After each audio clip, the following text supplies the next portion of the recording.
What's up, everyone? Manchester United nil, Burnley 2 in the Premier League at Old Trafford. Another home defeat by United. Goals from Wood and Rodriguez, which we'll get to in a bit, have ensured that United have succumbed to yet another bleak afternoon or evening at Old Trafford. And I genuinely feel sorry for a lot of the fans that ended up going there. Yes, I do understand that you support the team like myself and want to see the club succeed. But tonight, if you guys watched the match, if you guys watched in the stadium, there was a lot of empty seats, and there was about 5 to 10 minutes to go, and droves of crowd was leaving the match, and it was highly telling. It was telling because the gloomy atmosphere is turning toxic. And before we get started, guys, just whoever's in the chat, just chat away, guys. I'll pick up some of the comments. Again, we'll go through the report, the stats, where we are now. We'll look at some of the Twitter feeds, etc., and I'll give a bit of my rating on the lineup. But first of all, let's start with the scoreline. Right, the match, you know what, for those of you that's watching it, including myself, I wish right now that my evening was better spent elsewhere. I wish that, looking back on it, I didn't want to watch the match. I predicted to be 2-0 to United. 3-0 to United. We wasn't even close to getting a goal, let alone a 3-0 victory. What was I even thinking? I was a bit optimistic around it. And, the only sort of real chance in the whole game, guys, was James's dinking header, which was going over the top, but that was the closest we came. Yes, Martial came close as well, but he could not get it out of his feet in time, and he should have been quicker right there and there. But I ran a Twitter poll earlier on, just before the kickoff, saying that, do you guys think Manchester United can beat Burnley tonight? I got 13 votes. I'm a small timer, so 13 votes is so much for me, and I do appreciate everyone kind of interacting with me on Twitter. But you can see 53% said no, and 46% said yes. Now, the problem here is even our own fan base are kind of doubting whether we'll win this game. The fact that Burnley hasn't beaten us since 1962. We're at home at Old Trafford. This was the perfect game for us to kind of solidify our approach on the top four. Chelsea and Arsenal, Arsenal did us a favour and made sure that Chelsea dropped points, meant that we were only a few points behind the top four. Now we're back to where we belong. Let's have a look at chat. Ashley92, thanks and welcome to the stream. That's my mod, by the way. He's always calling us Banter Club, and he's right. You know what? He's right. We are a banter club at the moment. There's something not right from top to bottom. I'll get to that anyway. In terms of the lineup, I ran a poll saying should Greenwood have started from the beginning. Pretty much everyone said yes, and that was during half time, and that's what we all thought. Let's go through the lineup. So this was a lineup. This is from Sky Sports, by the way, guys. I have no idea why they, being such a big organization, they haven't updated pictures of Williams, Wan-Bissaka and James. But it was a 4-2-3-1 as expected. This is a basic formation that we use 24/7. But it's quite a surprising lineup in a sense that, why the hell is Mata and Pereira on the field? And that goes down to Oli. That's got nothing to do with Woodward. Let's forget that. That's got nothing to do with the Glazer or Woodward. The lineup and the formation is purely on Oli and the coaching staff. Pereira and Mata, fair enough, you can get away with it. But Pereira really, especially when we need goals, we need to push forward. And we have James on the bench. Mason Greenwood and Angel Gomez on the bench.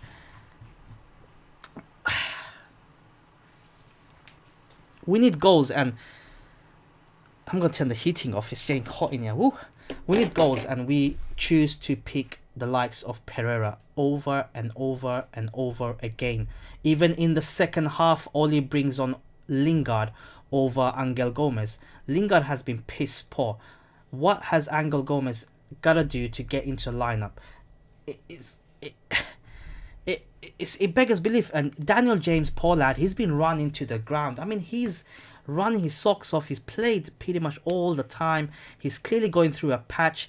Give the lad a break. You've got players, I'm sure, from the youth. Angel Gomez, Tai Chong, just rotate around a little bit. And the biggest worry is Wan-Bissaka. Wan-Bissaka did not really needed to absolutely play this game. Dalot was on the bench. If you're talking about rotation, that should be a rotation. Jones started, but then again, who else do we have in centre-back? I think all our centre-backs are either gone or injured. So Lindelof getting a bit of a break is fair play. But going back onto the first goal, it was Jones who gave away the free kick. And Maguire, for an £80 million defender, did not contest that ball very well. And we have seen this sort of performance and this sort of inability for him to mark players on rushing defenders. I mean, you're looking at an England international. You're looking at one of the top defenders in Premier League, certainly. I hope I said that right, because clearly at this moment he is nowhere near an £80 million defender. He's our captain. He was not commanding enough for the first goal, and we went 1-0 down. And to be fair, we had a lot of the ball, but no penetration, no creativity. And how long have we been kind of going on about creativity? We do not have the personnel. We have less than 10 days to go in the January transfer window, and we still are nowhere near. We're still using the likes of Pereira and Mata for our creativity, which we all know they are well past it. I'm just going to go back to the comment section. Adi Romani, thank you so much for joining in the stream. He says we need a CB, a AMF, and a striker. I don't know what to say about Harry, and we need a goalkeeper too. You know what? I think you're absolutely right. We definitely need a centre back. We definitely need a attacking midfielder creator. We definitely need two CMs, one being at least a ball winning midfielder, and we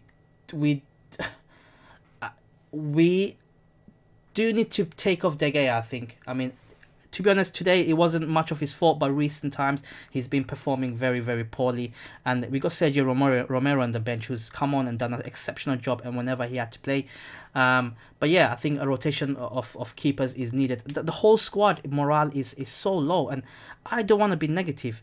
I was Oli out when we drew against Southampton long back, but looking back on it, I have to admit, you know what, Oli's making a lot of crappy decisions. That's fair play, you know.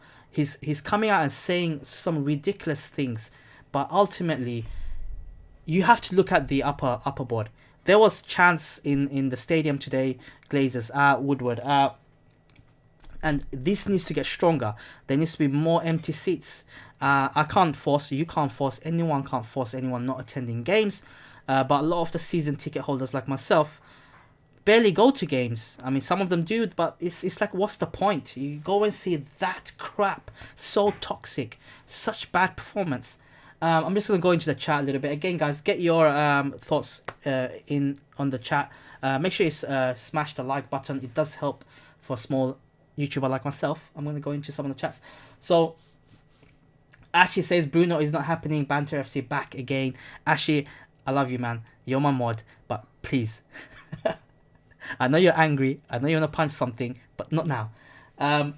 Jamie Ditch says Harry Maguire was the 13th top CB in the league last season. £80 million, more like £8 million.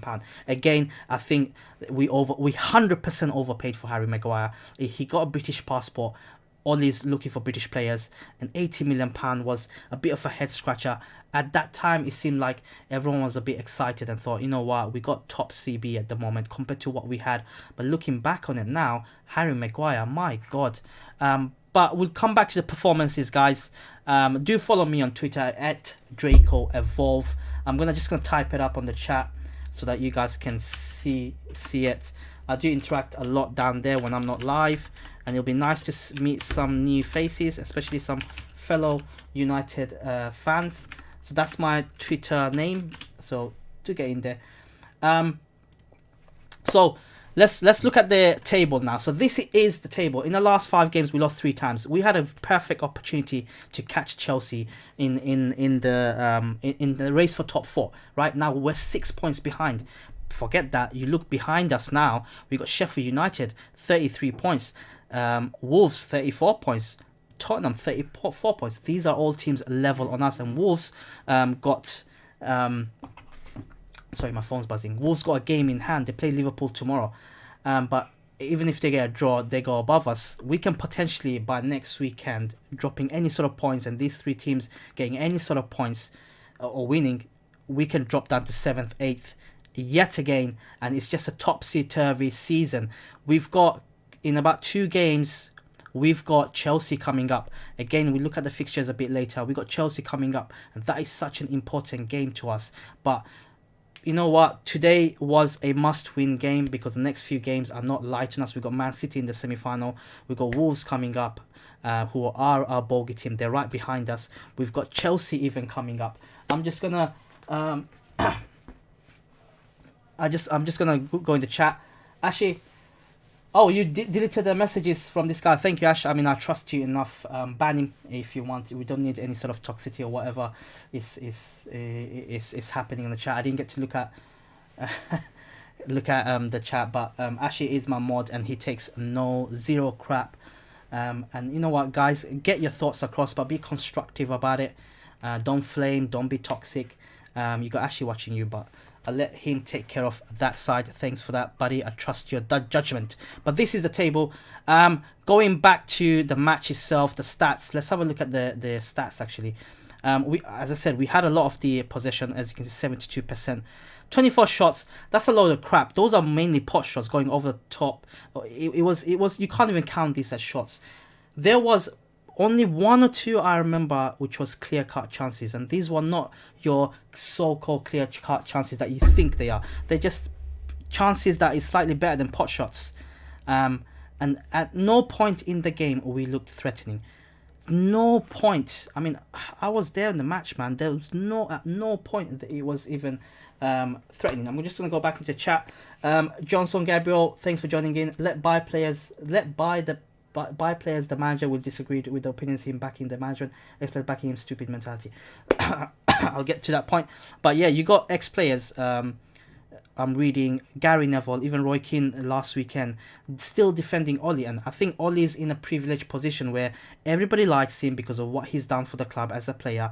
And you got friends, powerful friends in positions of power in the media. And he gets away with a lot of selection problems, a lot of tactical problems, and as fans can see that Oli clearly needs a second tactic. It's not always about 4-2-3-1 and attacking. I mean, we don't even attack. He comes up with quotes saying that we're fine, he's happy with the squad, etc, etc. You are not happy with the squad. Stop chatting shit to yourself. Stop chatting shit to our face, buddy. You know, I was Ollie out long back. I'm not going to flame him anymore. I think the problem lies higher above. And Woodward and Glazers out was trending. Woodward out was trending. Get it trending, guys. Keep doing that. The only way to get rid of these leeches is to stop attending games or protest during the games, and eventually they'll be pressured to sell on the club or get a footballing body in. We need a director of football, not Ed Woodward. I do understand most fans will probably refuse for the idea of boycotting games. Or why should you? You should go and watch your team. You should always support your team, but also make your voices heard loud and clear and with venom. That we need the likes of Woodward and Glazers out of our club. They've taken. You talk about them spending £1 billion, almost £1 billion in the last 7-8 years, but they've also taken out almost £1 billion, and it's from top to bottom. Woodward is a commercial man. He should stick to the commercial side of things. I've always said that he's brilliant at that side. But speaking of Woodward, actually, I'm gonna go through the comments. I got a bit of a point. Red Devil, keep your mouth because this way asking why you just wanted to do sex. A good question for the situation. Will another manager be doing better with this team? Jamie Ditch, that's a good question. I don't think he'll be doing much better with the team that we've got currently with all the injuries, but we will see at least a tactical now, so we will see something different than a 4-2-3-1. We will see more of a creative. I mean, we can't even string 3-4 passes together. The zonal marking is another thing that is absolutely a disgrace, and that comes from the coaching itself. Also, I think another manager will have better use of the squad in general, not just play the same players over and over and running them to the ground and getting them injured. we'll also have to question the medical team. Um, but let's talk about Woodward. So we talk about in the commercial sense that Woodward is such a fantastic person. He does a lot of business, but we got the second highest wage bill in the whole of world football. We paid 20 plus million pound for Mourinho when he got the sack. We invested poorly. We're giving contracts to aging players. Is that good business decisions? I know you gotta start questioning about something Ed Woodward is supposedly good at, right? No, I'll ask you guys that question actually. Ashley says that his tactics are weak. A proper manager will have better ones. Yeah, I mean his tactics 4-2-3-1. I mean he had a lot of success with the 4-3-3 formation, right? And he's not going back to that for whatever reason, for his arrogance, pride, or whatever he has. I have no idea. I think I haven't seen his press conference reaction just yet, and my God, I hope he doesn't come up with some silly quotes like he did the last few games, in regards to them losing and the reason behind the losing, and we're making progress. We're not making progress. We are not making progress. You look at Brendan Rodgers; he's been in the job less than a year. He's made progress. You look at Arteta, right? Him going in there, fair enough. Arsenal, the results haven't gone their way, but you can see a bit of tactical sort of change in the team, the mentality in the team. You see the players are a bit different. Ole Gunnar Solskjaer, the first 3 months we were phenomenal. Then something happened, something changed, and now he's sticking to a 4-2-3-1 with a coaching team that is clearly not up to the standards of United in the past. He recruited he recruited on nostalgia. You look at Mike Phelan, they left the club long back. Patrice Evra, I think he's coaching the Quentin Fortune as well. They're all his buddies, isn't it? Michael Carrick is obviously there from the beginning. But I think that I was only at long back, but I'm not going to be ruthless with him because I think, genuinely speaking, his hands are tied, and most of us, we need to be directing our frustration and anger at the board, and I think they need to be hurt. They need to be hurt really badly where it's important to them, which is the commercial side of things. We as fans, we're gonna buy United tops because that's what we do. That's our hobby. We love United. I'm certainly gonna buy them. I'm gonna be still a season ticket holder, and that is going directly to the Glazers' pocket. And most of the fans do that, but we're starting to see a bit of a rumble in the stadium. I mean, you look at today's stadium. The stadium there was thousands of seats empty. 5-10 minutes before the game, thousands upon thousands of people were leaving the stadium, and then there were chants again about Woodward out, Glazers out. This will all hurt the share prices. This will hurt the finance a lot. We got about 10 days to go, less than 10 days to go. Bruno Fernandes update. I'm not going to do a Bruno Fernandes update probably till Friday, unless there's a breaking news that we're going to sign him. But the updates and the reports are coming out about Bruno Fernandes is the fact that United and Sporting, they both want to do business, but Sporting are demanding a certain fee from United, and United are not budging from their offer. I mean, it's clear as day that we need signings. Will Bruno Fernandes coming in and solve our problems now? No. It's a start, but no, we need midfielders and defenders behind him to give Bruno Fernandes that platform to go and do damage up front. At the moment, we're looking at Bruno Fernandes probably running back a lot of the times than running forward because of how we are performing. Rashford is such a huge miss, and that is also down to the coaching staff and Oli as well. I think we saw today that how much of a miss he was, and to be so reliant on a 22 or 21-year-old, to be wholly reliant on that is such sad times. I was watching the United game today and I almost fell asleep, and I'm sure a lot of you are in the same boat. And it's sad to see. Jamie Ditch says, I gotta go. Great stream, subscribe, see you next time. Oh, Jamie, thank you so much for the sub. Hopefully more to come and more to see from you guys. And I'm just gonna end the stream, guys. I mean, this was a quick review. It was terrible. It was a dreadful night. And as always, guys, follow me on Twitter. Stay up to date. follow me on this channel, sub in this channel. I mean, I have nothing else to say. I feel flabbergasted. I feel down, and I'm sure most of you are in the same boat. And as always, guys, catch you guys in the next upload, and stay farafari.